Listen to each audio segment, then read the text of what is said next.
Você conhece o tipo de ansiedade que você mais apresenta? Então, hoje vamos falar sobre esse tema, que é tão colocado socialmente, mas que na verdade às vezes se tornou até natural de se falar. E a gente olha, observa e acredita que está tudo bem.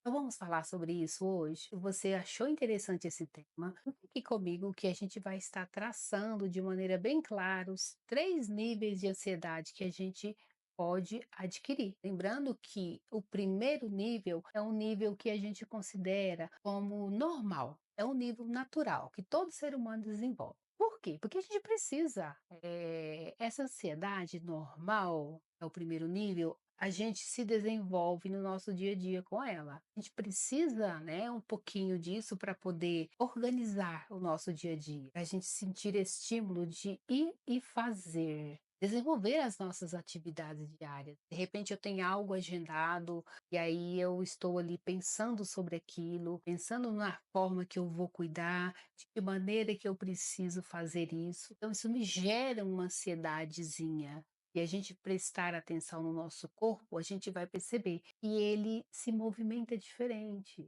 Então a gente pode pensar o quê? Essa ansiedade ela é natural, ela é importante para o nosso autodesenvolvimento. Ela traz características, e a gente pode colocar essas características dela aqui, como por exemplo, ela não vai comprometer o seu desenvolvimento no seu dia a dia, ela vai se encontrar dentro de um padrão mais normal mesmo, de ansiedade.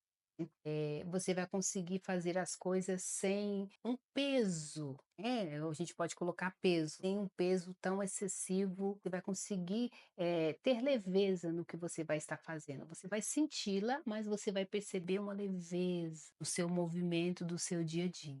Pensando, tentando realizar, pensando agora no segundo nível de ansiedade, que a gente coloca como ansiedade média ou secundária, os termos que a gente coloca.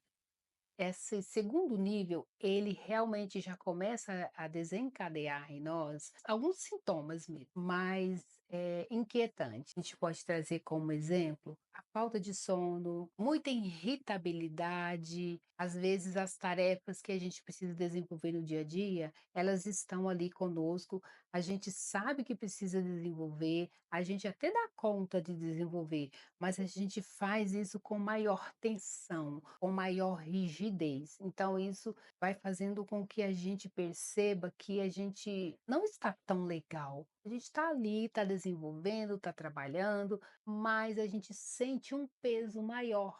A gente não sente uma leveza como na ansiedade primária que a gente colocou, né? Então a gente já começa a perceber que tem algo ali que não está tão legal. Como que a gente pode entender isso mais a fundo? A ansiedade média, ela traz características também muito fortes. Ela começa a desenvolver algumas características já muito fortes. A gente não consegue desenvolver, né, como eu tinha colocado, as nossas atividades de maneira mais qualitativa.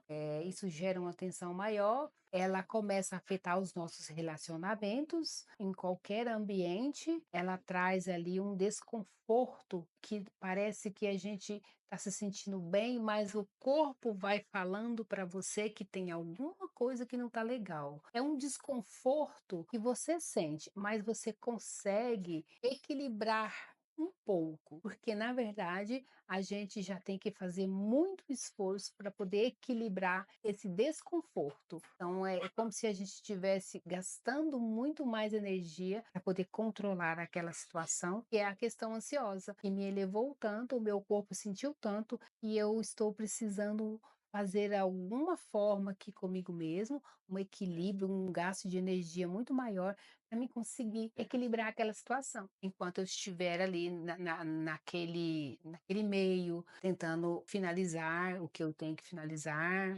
Então a gente vê assim com um grande peso mesmo essa ansiedade patológica. Como que ela se desenvolve? Como que ela acontece? A ansiedade patológica, ela traz algumas características A gente pode citar aí, por exemplo, quando a gente está em um tempo de muito cansaço, em um tempo de muitas informações, em um tempo de muitas preocupações excessivas mesmo com a gente, tentando organizar cada situação, tentando fazer com que as coisas fiquem da melhor maneira possível. Então, excesso de informações, excesso de preocupações, esse é um ponto assim muito gritante. A gente destacar uma ansiedade patológica, tá? Dentro dessas características também a gente pode falar do pânico social, que pode acarretar, o medo excessivo que pode acarretar, mesmo diante de situações que às vezes não são reais. Não é real, às vezes, aquela situação, mas a minha mente está criando uma realidade no campo pensante de que aquilo está sendo real. Então isso já começa a ficar muito mais excessivo, mais forte, e aí é onde que eu posso considerar, né, e eu estou dentro desse olhar de observação, que é essa ansiedade patológica. Então, é alguns pontos. A ansiedade patológica, ela vem também atrelada com depressão, ela pode vir, nem sempre, mas às vezes ela pode vir atrelada com um caso de depressão. Então a gente vai avaliando dessa forma também. E aí, como que eu devo gerenciar tudo isso? Eu tenho que observar a minha ansiedade por níveis. Quando eu identifico o nível que eu me encontro, eu vou trabalhar em cima desse nível. É assim que eu vou cuidar da ansiedade. Não é de forma tão fechada. Aí eu tenho ansiedade, eu preciso cuidar. Tá, mas eu preciso entender aonde, que grau que eu estou para me poder cuidar. A ansiedade normal, ela precisa ser cuidada,